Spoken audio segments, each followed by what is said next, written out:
You've reached call in Mockery.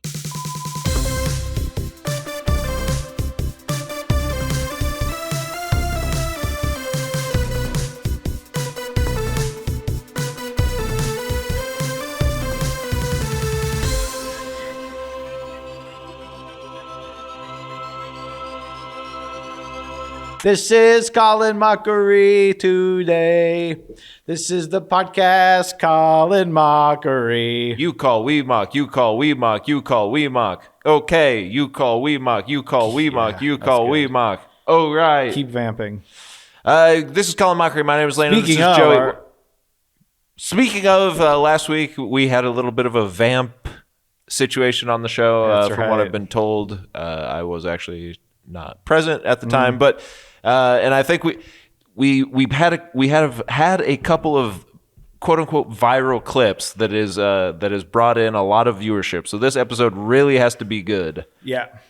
Because we have a lot of, I'm not sure if they're pro MAGA or anti MAGA, but I think we're getting a few more hits from a certain video that we put out recently, and I've been fighting people in the comments, fighting tooth and nail, fighting for my life. And by me, I mean our social media manager, Sophie. Yes. Has been fighting tooth and nail. You're brave for doing that. Huh? Oh, sorry, Sophie's brave for doing that. So I was saying you're just to her. Well, she's sitting right over there. Yes, the royal Sophie. Yor. Thank you very much. Sophie Yor. Yeah.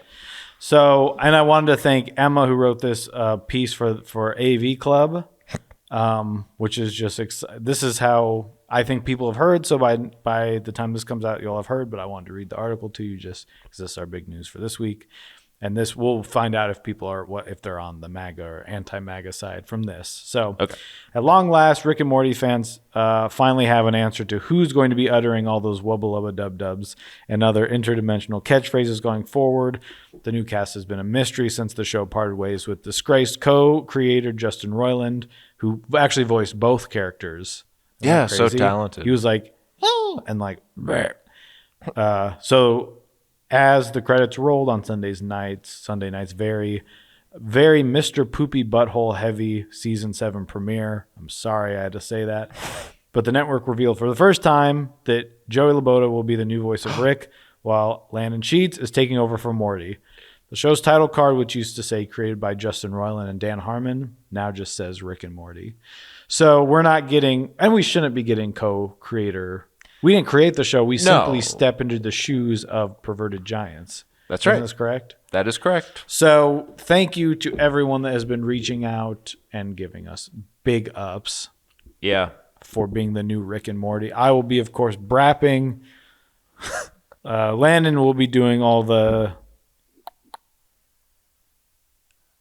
Oh, you say like, Rick... Yeah, that's mostly what I've been. He's not going to do it right now. You have to watch the show. Watch the show. Oh, which one are you which liquid death do you want? Hand me the unparallelable. Okay. Yeah. Is that this one? Sure. Yeah, sorry, I couldn't read it. I have this week. So I think I have a new one this week for my liquid death. Oh yeah, what is it? It's convicted melon. Let's crack them open. What do I have to say? Oh, before we lose all our new viewers that are mad or on our side. Yeah. I've got something for one of our favorite listeners, I think. I've got what is now a regular segment on the show when it can be. I have a coffee shop story. Woo! Woo! Woo! Woo! Throw the graphic up. Coffee shop stories.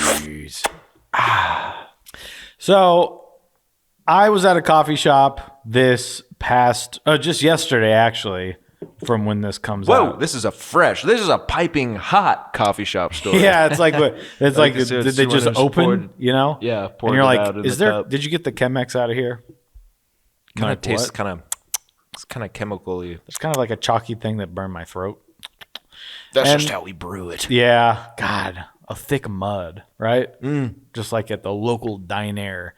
So I was going to go. I just heard about this too late, unfortunately, but there's a film festival in town. And at night, the night before, they're showing The Shining at 10 p.m. And I was home alone, and I was like, maybe I'll go see The Shining. Yeah. I look and tickets say rush tickets only.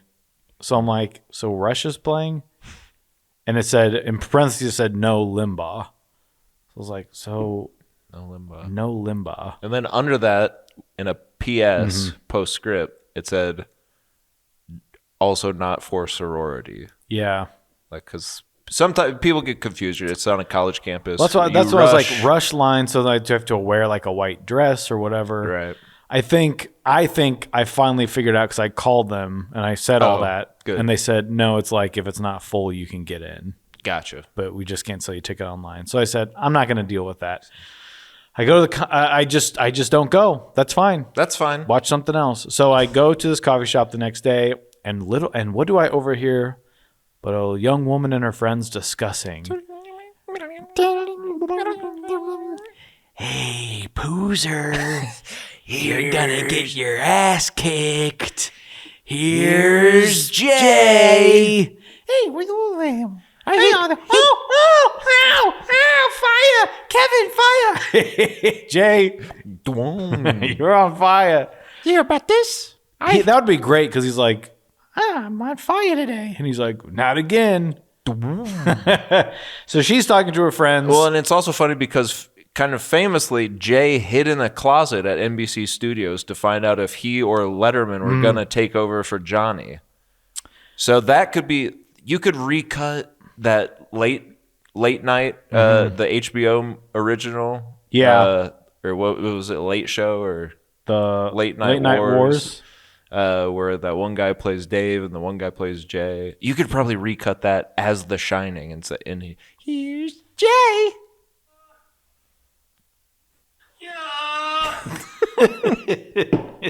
Anyway, go ahead. And why did he hide in the closet? Because they would have told him. Yeah, he just couldn't wait. He couldn't wait. He's a workaholic. So he's addicted to workahol. Oh my goodness! I stole that. Oh, from me. So I put this down. So let me just make sure. Oh yeah. So they're talking about it, and she's saying, "Oh, we went to The Shining last night." They're like, "How was that?" She's like, "It's just so crazy because seeing The Shining in a theater is so cool." Because it's like on the screen. That was it. That was it. And their friends are like, yeah. Yeah, that's... And she goes, so you're just like... Instead of like on the back of my apple that I've been eating for breakfast, like it usually is. Seeing The Shining in a theater is so cool because it's on the screen. Because I was listening to her because I was like, yeah, how was it? Yeah, how was it? It's cool because you don't see, it and came she said out what? It's on the screen, and they're like, yeah, yes, crazy, honey, yes, honey, auntie, yes, auntie, on the screen. And so I kind of went, okay. So that is pretty much all you need to know. Well, that's it. People think I'm like kind of making fun of this person, but it made me more bummed because I was like, she's right. Yeah, it was up there on there. Because I thought she was gonna be like, she was going to say, it's just a different experience and you have to see it that way. And I was like, and then I was going to be really bummed. But to hear that it was on the screen, just full stop, then I can't even sleep. I'm like, when's the next time I'm going to get to go see it on the screen? That's the thing. I watch it at home. I'm like, it's on the TV, but it's not. That's a screen, but certainly not a screen. It's not the screen. And she was probably actually saying like the silver screen, Probably. That's, yeah. Well, by the way, what does that mean? The particles of the screen actually have little flecks of real silver in each and every screen. And that's why Quentin Tarantino is opening his 70 Miller High Life's worth of screens. Did we lose all of our MAGA friends? Not yet. So that's interesting because I was wondering about that too. Yeah, it would be kind of cool to see that in the in a group setting, how you're supposed to see a good old horror. That's picture, what I right? thought, and I was like, I'm gonna get there, and it's gonna be, I don't know, full. And then I went to the movie theater, and I have to leave like a little putz. Yeah, that's kind of embarrassing. Really. Because then I'm like, well, then what do I do? Do I have to like go? It's not a theater where I could just go see like The Nun 2. It's a special theater Right. where they do things like show art. Like, oh, I don't know, Kubrick's The Shining. Right.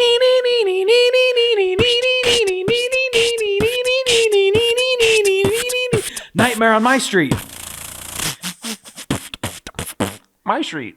So what are people mad about exactly? You know what's interesting though, just about that, because we've gone to a couple screenings at that theater. Yes. And there was a Q&A afterwards, and for one of them, because it was the director, or no, the screenwriter was there, and one of the, basically all of the questions amounted to like, what, it was just so, this movie is just so much of a movie. Mm-hmm. How, isn't that cool? And then the writer's like, yeah. So much of it was just kind of that, because at the end of the day, I think it boils down to, you're in college and you go to a screening and you want to impress the person, or you're talking to your friends after the screening and you're like, you want to impress the person, but it boils down to, I watched a movie. Yeah. You're in the heat of like, well, I gotta make it special. And look, what do we do on this show? We talk about movies. Now, recently have we? No, not at all. But someday we will again. Well, Landon's got a big list. Huh? Sorry, you have a big list. Yes. Yeah, I thought you said something else. Yeah, I did. I said, and that's just not true. Yeah. Well, of course, and then we have to simply get to, well, we will maybe talk about a movie, but based on, of course, everyone loves what happened last week. We had Mr. Drac. Yes, Mr. Drac came on, and he really kicked off the fall season, or the Halloween season more specifically, with such a bang. And we had heard rumblings that, like, well, some of the other guys are sort of, There was talk of maybe Wolfman. There was, but here's the problem. I checked. Full moon. No None. full moon. It already happened. It happened because today's what, the 16th? So we're actually in a new moon. It's the opposite, which is so weird. New moon is just none. This is why. Well, none too. When you're trying to convince me the Earth isn't flat, don't have these like glaring mistakes. Right. Like, well, no, the Earth's a globe, and a new moon, it means there's no moon. Because right there, you're sounding such like an idiot of it that I just cannot even be believing of it. No, and that sentence made you sound like the smartest guy in the room. So, of course, Landon and I, maybe this was a surprise to us, but we got kind of a big, we knew that Wolfman wasn't going to be able to make it because he literally can't, right? No, but there was talk of Creature of the Blue Lagoon, The Mummy. Yes, of course. Frankenstein. Who else? Because they might be in this group. There was The Invisible Man. Yep. So go ahead and introduce them. All right, thank you guys for coming out. Look, this next guy needs no introduction, but frankly, I'm going to have to, because that's what I'm getting paid to do. Sit down. This man comes from a tower in the darkest part of town. Frankenstein. Oh, Frankenstein.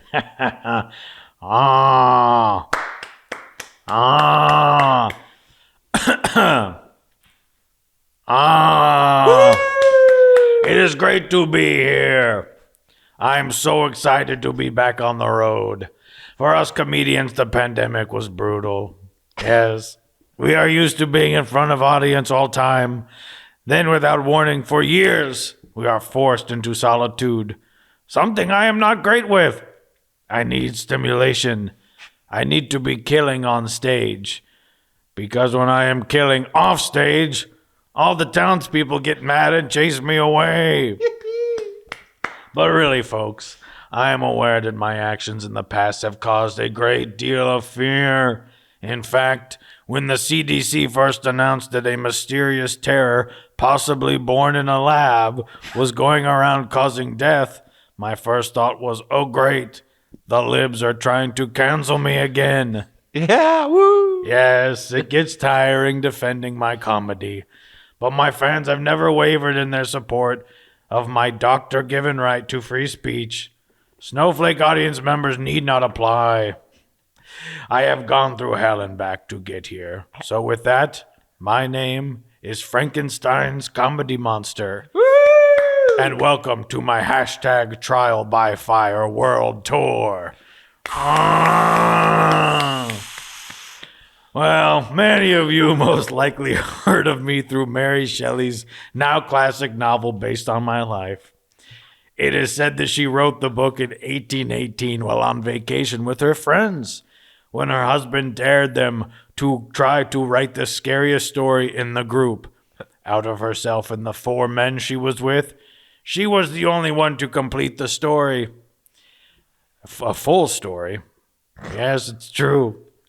It was also the only time in recorded history that a woman was able to finish before the man she's with. Ain't that right? That's just monstrous. I must admit, because of the title of this book, I am thoroughly aware that there is a ever-raging battle between four-eyed Poindexters the world over regarding, I'm thinking of Jack-o'-lantern, regarding whether my proper title is Frankenstein or Frankenstein's Monster. And even though it is usually the most insufferable eggheads who are correct in insisting that I am merely the monster, I must be honest and say that I myself prefer to go simply by Frankenstein. Why? Can you imagine simply being made to look this way than having to share the same descriptor as Bill Cosby or Jeffrey Epstein? Those guys actually are monsters. Yeah. Now, of course, we have all been accused of harming young women, but I'm the only one that did it on accident. How was I supposed to know she would not float in water?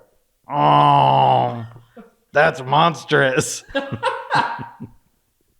But alas, pure as my intentions may be, I am cursed to this pieced-together body that can, somewhat coincidentally, only be described as Frankensteinian.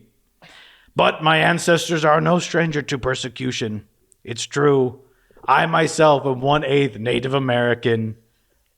Seriously. My whole left arm and pectoral came from a Native American. Look at all my parts.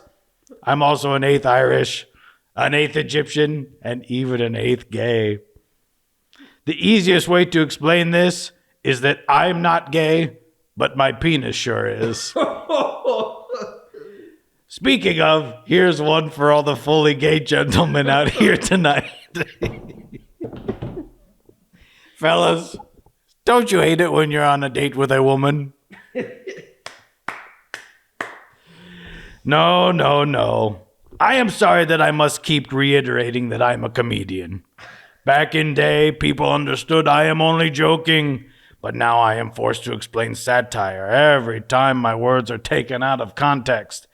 Some folks say people are even bigger pearl clutchers in the past. But if that's true, then I feel like my whole life is being lived in reverse. And not just because of that. For example, grave robbers gave me my life, but now I'm robbing the cradle by dating younger women. Most people are raised from a young age and then lowered into the ground at the end. Me? I was raised into the sky on a platform to be born, then lowered back down once alive. I guess you could say I have a real Benjamin Button situation. Not the aging in reverse thing. No, I said I have Benjamin's butt on. My ass actually belonged to a man named Benjamin Stein. I heard from friends he had a show on called Win Ben Stein's Money, and he acted like his shit don't stink. Well, I can confirm that's definitely not true.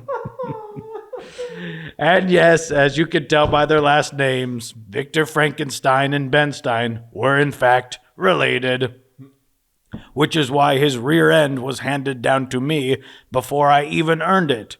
Nepotism at its finest. That's monstrous. That's monstrous. But Ben didn't care about that stuff. What mattered to him was what was inside that set you apart from other people. He would always say, the difference is clear. Clear eyes. Full hearts can't lose. Only 90s kids will get that. Oh. No. Most people get hand-me-down clothes. But like my absolute dump truck of a tush, I got hand-me-down body parts. Most parents can't pick what their kids will look like. But my master was lucky in that regard. Unfortunately, brilliant doctor that he was, one look at me would make it clear that he also needed a doctor. An eye doctor! Was he blind? I look like shit. At least I know I am quite slim. But I'm blessed with not having to eat that well or even needing to work out that much. Yes, my doctor says I have metabolism of an 8-year-old boy. Literally. I have an 8-year-old boy's stomach and lower intestines. Unfortunately, he died quite suddenly one day at school. He was running from the cafeteria to the playground, slipped, hit his head, and that was it. Luckily, he was an organ donor. Yes, I've heard about losing your lunch, but then giving it to someone else? That's monstrous. Yes, before I head out, I have one more story to tell you about my master. My creator, Victor Frankenstein. Yes, he was tortured, man. Oh. Brilliant, but it was a terrible brilliance. Our relationship started out of innocent curiosity, warm and comforting, but the feeling was deceptive. He found me to be an abomination, and in turn, it stung my bastard heart with his hatred. Yes, it's true. I have felt that feeling of betrayal once more since Victor turned his back on me. But looking back, I can see that my sentient body, being awakened and thrust everlong into the arms of this antagonistic god, was my true trial by fire. And yet, even as he lay dying on the ship of his rescuers, I was still seen as nothing more than a monster. I stood by his side as he exhaled his last breath, and from behind me I heard a great snarl. The ship's captain, drunk on the last of the rum, said to me, "You did this. You gave chase to your creator, knowing he would follow you to the ends of the earth. You brought him to a place he would not survive, and it fills you with joys. Oh, you jerked him around heartily until he was finally finished. You led him here. You, the great master baiter. I must say, folks, I have been called much worse. Now that's monstrous. Good night. Oh. Frankenstein. Hey, I just got back from the bathroom. What happened? Oh, God. We just had Frankenstein. That's it. That's how he wants to be called. Oh. Perform his stand-up routine Victor for us. Frankenstein. No. You know Frankenstein's monster is... You know Frankenstein's the doctor, right? Yes! I'll just have to watch it, I guess. Woo! Well, that was great. I'm glad that we could get another of the creepy cadre of crawling creepies. Comedian. Yes. Creepy cadre of... Well, who knows what other scares this month may thrust upon us before, of course, Samhain or whatever it's called. Yeah. The Samhain? Yeah, I'm not sure. Is that a guy that's coming? Yeah. Fix our toilet. Oh, cool. Did you see anything? Do we talk about Exorcist? Let's talk about it. Yeah. We don't need to do a full spoiler review, surely. No. I think, first of all, if you haven't seen it yet, I don't know. You probably don't care that much. If you haven't, yeah, I mean, probably. It's one of those movies that's like, if you want to see it, you probably went in the first week, and otherwise it's like, I'll see it on a plane. Yeah. If you haven't seen it and you want to and you don't want us to spoil anything, this is the end of the episode. Bye. Bye. Now, but if you want us to talk about it, we're going to talk about it. All right. So, I went, you went, right? I went, you went. All right. Bye.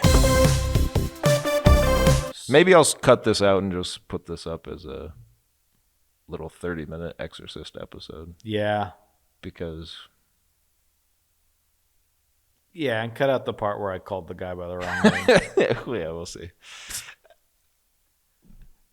There's some cutting that needs to happen. There's a joke Frankenstein said that cannot go in. Well, this is probably confusing if this is its own episode. Bye. Bye.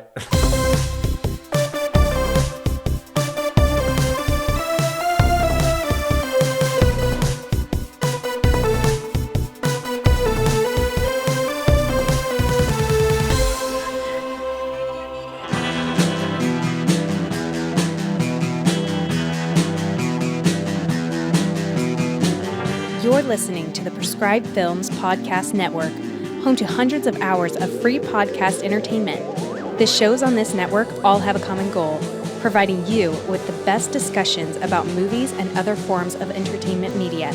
The PFPN hopes to fill your earholes with audio joy.